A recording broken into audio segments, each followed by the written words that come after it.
Existe essa famosa pergunta de entrevista do Google que todos erram. Você foi encolhido ao tamanho de uma moeda de 5 centavos e posto em um liquidificador, cujas lâminas começarão a girar em 1 minuto. Então, o que você faz?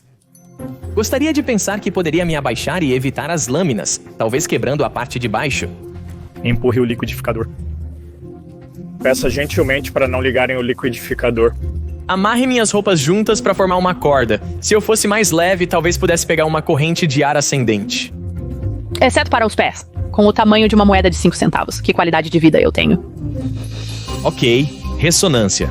Vou correr para uma parede, empurrá-la, correr para outra parede, empurrá-la novamente, então vou derrubar o recipiente. Sinceramente, eu pensaria em tentar chegar ao centro exato das lâminas. Gira ao meu redor, mas a rotações por minuto real deve ser menor se eu estiver no centro. Eu amarro minhas roupas em uma das pontas das lâminas. Quando está começando, sim, eu faço com que me balance ao redor e então eu vou. Mas essas respostas não são suficientes. Eu ouvi falar desse problema pela primeira vez neste livro. Descreve como a cada ano o Google recebia cerca de 3 milhões de inscrições, mas eles só contratavam 7 mil pessoas. Isso é uma taxa de aceitação de 0,2%. Uma maneira de filtrar milhões de candidatos era usar quebra-cabeças mentais. E os entrevistadores criavam esses por diversão.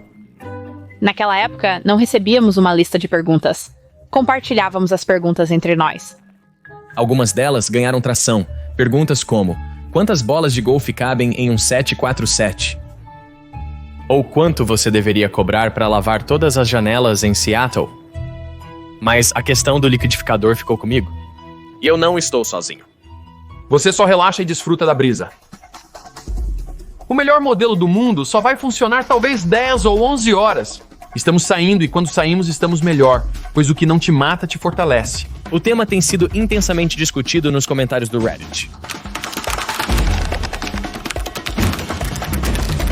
Existem tantas respostas diferentes, mas qual é a melhor? Você vai tentar se esconder embaixo das lâminas, eu acho. Se esconder sob a lâmina, eu acho. Boa reação inicial, mas talvez não resolva seu problema por completo. Agora você está apenas preso dentro de um liquidificador em movimento. Então talvez você queira escapar. Posso escalar as paredes? Há defeitos nas paredes grandes o suficiente para me agarrar? Minhas forças de Van der Waals são fortes o bastante para me conectar à parede? Sou basicamente um pequeno geco? Um geco pode se grudar na parede de um liquidificador, mesmo sem cargas elétricas em seu pé ou no vidro. O pé do geco precisa ser pressionado firmemente contra o vidro, para que seus átomos fiquem a poucos nanômetros dos átomos do vidro. Portanto, os elétrons de um átomo não estão uniformemente distribuídos ao redor do núcleo em nenhum momento. Eles podem tender mais para um lado do que para o outro. Isso faz com que o átomo fique momentaneamente com uma carga levemente positiva de um lado e uma carga levemente negativa do outro. O átomo do vidro ao lado sente a atração deste desequilíbrio de carga, e assim um desequilíbrio de carga semelhante é induzido no átomo de vidro. E, portanto, os elétrons no átomo do vidro são atraídos para o núcleo do átomo do geco, e vice-versa. Portanto, existe uma força atrativa muito fraca entre átomos neutros. Isso é conhecido como força de Van der Waals, o que permite que os gecos se fixem nas paredes. É a mesma força que mantém o grafite unido. Não há uma ligação real entre as camadas de grafeno em um lápis. É como uma pilha de papel. As camadas só aderem por causa das forças de Van der Waals. Essas forças são fracas, mas devido ao nosso tamanho reduzido, podem ser suficientes para nos ajudar a escapar. Isso eu posso quase certamente dizer que não estaríamos aderindo nessa escala. E isso é porque as interações do tipo Van der Waals ainda são pequenas. E eu estudei clonagem dessas baratas e gecos, sabe? Descobri que você tem que ser muito especial para fazer isso. Os gecos têm milhões de pequenos ramos em seus pés que aumentam sua área de superfície e permitem que eles se moldem às superfícies. Nossas mãos não são assim. Porém, formigas e baratas conseguem subir pelas paredes sem depender das forças de Van der Waals. Então talvez um humano em miniatura também pudesse. O mecanismo de um pé de barata, e eu costumava saber tudo sobre pés de baratas, é absolutamente lindo. O mesmo vale para uma mão, a propósito.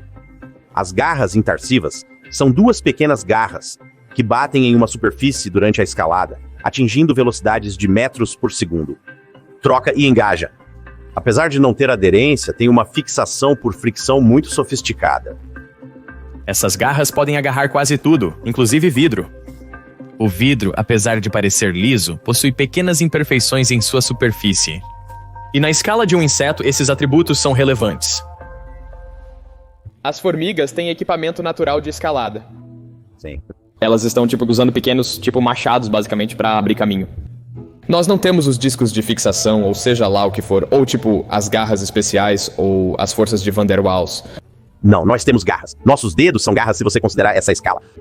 Nós realmente só temos 2 garras, na verdade. E então nossos pés não são muito bons para escalar. Eu não sei. Novamente, em escala, imagine colocar um pequeno espinho afiado no seu pé, porém não sei ao certo. Então afie seus sapatos de salto alto. Você estará pronto para ir. Agora estou escalando de salto alto. Mas ainda há um problema. Ou seja, precisarei ter muito cuidado ao posicionar cada mão e pé lentamente. Vai levar mais de 60 segundos para sair. E nesse tempo, as lâminas já estarão girando. Um erro e eu viro um suco. O Google buscava uma resposta diferente. Estamos indo para o prédio de física agora. Talvez eles saibam. Sim, eu realmente não tenho nada. Estou perplexo. Que constrangedor, estamos no último ano de graduação e deveríamos saber isso. Sinto que provavelmente poderia correr pelos lados e me jogar pra fora. Se estamos falando sobre entropia, ela deve aumentar em algum ponto, levando a algum tipo de caos. Nenhum sistema permanecerá inalterado considerando um limite para o infinito. Extrapolando essa lógica, ainda é grande demais para fazer tunelamento quântico, ou algo assim. Uau, quero dizer, isso é realmente pensar demais, na verdade não é tão complicado. Quer saber a melhor resposta que já ouvi? Claro. Apenas pule. Apenas pule? Como isso funcionaria? Apenas pule. Hã? Como? Isso funciona assim? Pular onde? Fora do copo, apenas pule. Então quem te disse isso é louco, certo? Sim! Isso faz sentido? Não! Você quer ouvir por que isso funciona? Sim, me diga como funciona. Saltar para fora de um liquidificador parece impossível porque, no tamanho de uma moeda de 5 centavos, a parede é 15 vezes maior que você.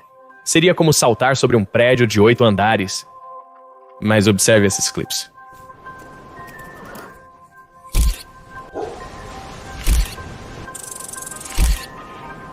Você notou isso? Um cavalo, um cachorro e um esquilo, todos pulam aproximadamente à mesma altura. Essa foi a observação de Alfonso Borelli, pai da biomecânica no século XVII. Como ele colocou, em condições iguais, animais menores e mais leves saltam mais alto em relação ao próprio corpo. Se as outras condições forem iguais e de fato os membros e os outros órgãos estiverem na mesma proporção, o cão saltará tão longe quanto o cavalo.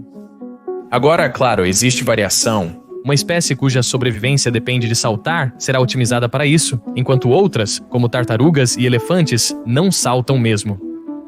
Mas considerando as enormes variações de tamanho, um cavalo é 1.500 vezes mais pesado que um esquilo. Impressionante que tenham saltado a alturas semelhantes. E não é porque os esquilos são super musculosos ou algo assim. Cavalos e esquilos têm porcentagens semelhantes de músculo em relação ao peso, e os insetos têm ainda menos músculo em relação ao seu peso. Por que você acha que uma formiga é capaz de levantar 50 vezes o seu próprio peso corporal? Ela é mais musculosa? Não, vocês malham, vamos lá. Vocês são mais musculosos que eu. Então, como coisas pequenas são tão fortes? Bem, se você olhar de perto para um músculo, verá que ele é composto por pequenas unidades chamadas sarcômeros. Eles agem como molas em miniatura. O quanto um músculo comprime depende de quantas dessas molas estão em série.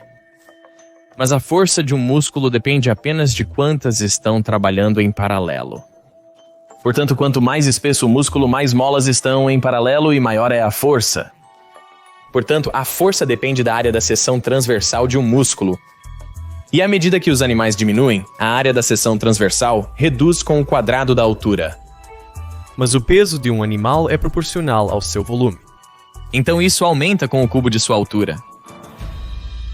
Portanto, conforme a escala é reduzida, o peso diminui mais rapidamente que a força. E como resultado, animais menores têm proporções de força-peso muito maiores. você provavelmente conseguiria levantar seu próprio peso corporal, como se estivesse fazendo um agachamento com ele nas costas. Agora você poderia levantar 100. 100 vezes. Sim. Vamos lá. E para nós presos naquele liquidificador, essa força extra em relação ao nosso peso significa que poderíamos pular para fora. Sua área de superfície diminui com um quadrado. Você seria como um pequeno Superman. Entendi. Ok. Isso é incrível. Eu poderia pular pra fora de um liquidificador? Sim, poderia. Porém, em filmes e jogos com pessoas encolhidas, isso raramente é retratado dessa forma. Querida Encolher as Crianças era um dos meus filmes favoritos na infância.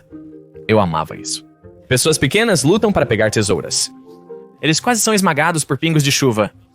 Se fosse cientificamente preciso, eles realmente seriam super poderosos. A maioria das pessoas não cogita isso ao ouvir a pergunta inicialmente. A resposta quase parece simples demais. Ao fazer as perguntas certas, você definiu o problema. Existem algumas soluções realmente óbvias que funcionam, e isso é verdade para muitos problemas no mundo real também. Sou totalmente a favor de soluções óbvias, mas desde o início, pular fora não me pareceu a resposta correta. Essa ideia de tipo, pular fora, isso não faz sentido pra mim.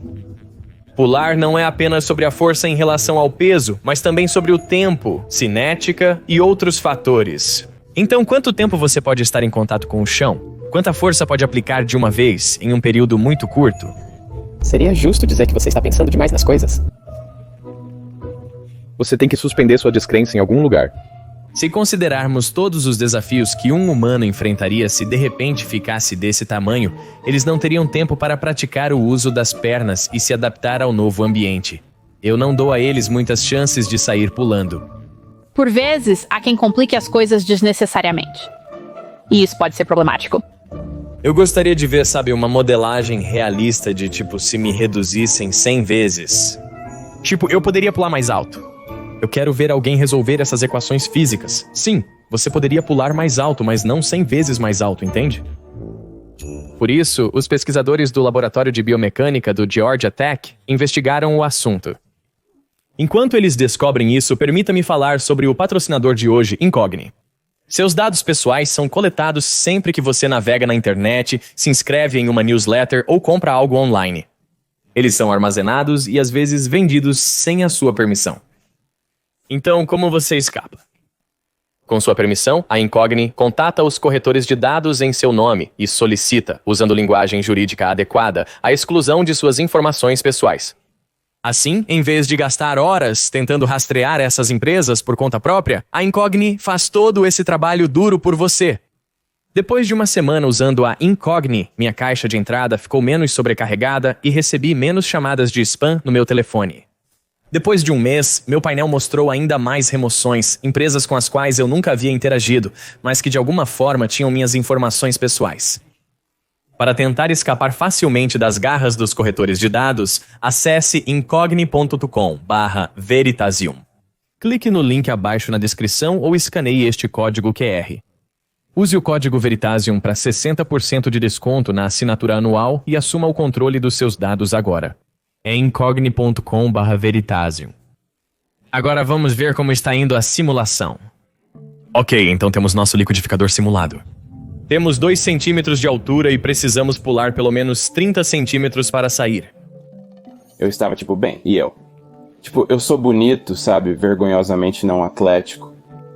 Eu fiz isso bem ao lado da minha mesa. Meu parceiro mediu a altura do meu salto e eu sei o meu peso e tudo mais. Então, como seria pra mim? Se temos uma pessoa que pesa 84 quilogramas, está agachando 15 centímetros e tem uma altura de salto de 27 centímetros, essa pessoa, se fosse reduzida a 1% de seu tamanho original, pularia 42 centímetros de altura.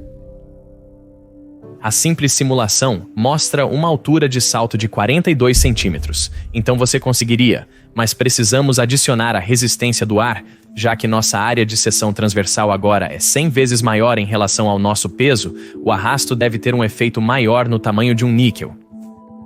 Se era uma altura de salto de 42 centímetros antes para o saltador, considerando o arrasto, então é cerca de 39 centímetros, então diminuímos um pouco a altura do salto. Mas esse cálculo de arrasto pressupõe que você salte perfeitamente na vertical. Mas e se você for um pouco descoordenado e virar de lado no meio do salto? Bem, então você está expondo 10 vezes a área da superfície e isso aumenta a quantidade de resistência do ar. Como se de alguma forma você virasse e ainda estivesse subindo assim, tipo, qual é a resistência do ar? Então, fazendo isso, isso significa altura de salto de 22 centímetros. Então nós não...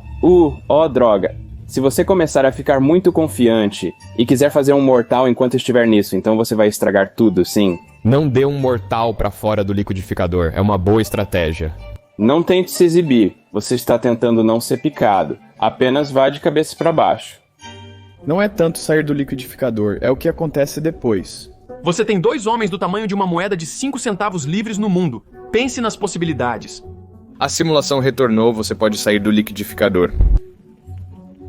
Tudo bem, ok, estou feliz que passamos por isso. Uau, que exercício. Você quer que eu faça mais um mês de pesquisa sobre isso? Não, como você fez o suficiente, estou convencido. Eu sinto que pular é uma resposta insatisfatória. Era insatisfatória quando você mencionou isso em primeiro lugar e você passou e conseguiu a simulação, conseguiu o modelo e você está tipo, olha, sabe, nosso pequeno cara pode pular 40 centímetros. Então você está convencido agora e eu estou tipo, eu acho, mas tipo, meu sentido aranha estava formigando. Oh, agora está? Algo está acontecendo? Você está me dizendo que eu tenho que aplicar uma força em 1 milésimo de segundo e eu tenho que suportar 278 Gs. Eu não vou sobreviver a isso, então o que estou entendendo agora é que minha intuição estava correta. Acho que a intuição de todos é de que você não pode pular fora de um liquidificador. Acho que eles estão certos. E você pode dizer, bem, isso é pensar demais, mas esse é o ponto todo do quebra-cabeça. É pensar demais. É chegar a esse ponto em que você está pensando sobre isso em detalhes. Como o que seria realmente viável. Muitas coisas dariam errado.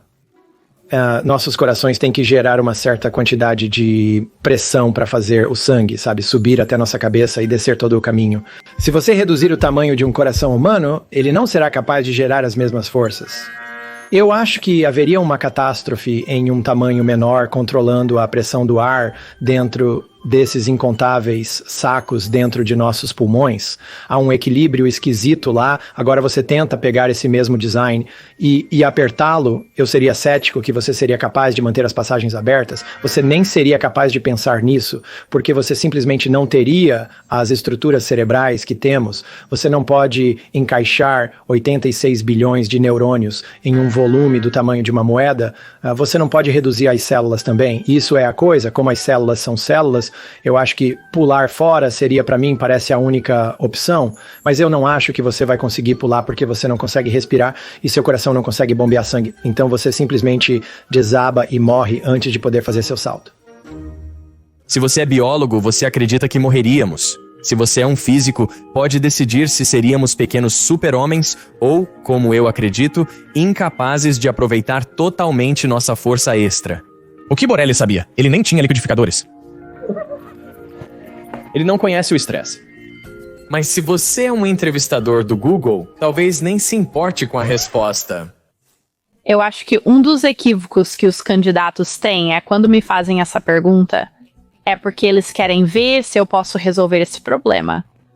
Na verdade, não está totalmente correto. Há 5 atributos que as pessoas procuram, incluindo a abordagem da ambiguidade. A composição do problema, ser criativo, ser inteligente e então a comunicação. Então, eu acho que nenhum desses 5 SI está correto. Sim. Somos os idiotas que tentaram descobrir qual dessas respostas é a melhor. Sim. O Google percebeu que fazer esse tipo de perguntas não fazia muito sentido.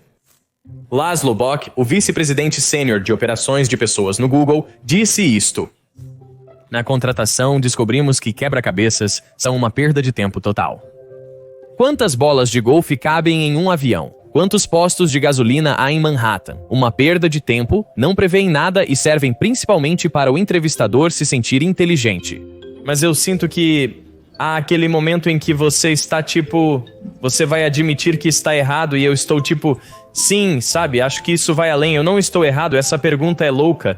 E acho que vai ao seu ponto, que é que quebra-cabeças como este não são boas maneiras de avaliar se as pessoas sabem do que estão falando. Embora os quebra-cabeças não sejam úteis para avaliar candidatos a emprego, eles têm outras utilidades. Quer dizer, toda vez que fazemos essa pergunta para as pessoas na rua, para estudantes de física e para cientistas, eles se animam. Eles tiveram que tentar ver o mundo de uma nova perspectiva. É justamente esse pensamento que levou a grandes descobertas científicas. Einstein usou experimentos mentais para chegar à sua teoria da relatividade. A solução de Euler para o enigma das pontes de Königsberg é o que inspirou a teoria dos grafos. E quando Schrödinger quis ilustrar seus problemas com a mecânica quântica, ele imaginou um gato em uma caixa de tortura. A questão do liquidificador é tola, mas perguntas tolas podem gerar respostas profundas e revelar novidades. Eu acho que para aprender algo novo, você precisa estar disposto a abraçar o ridículo e simplesmente seguir com isso.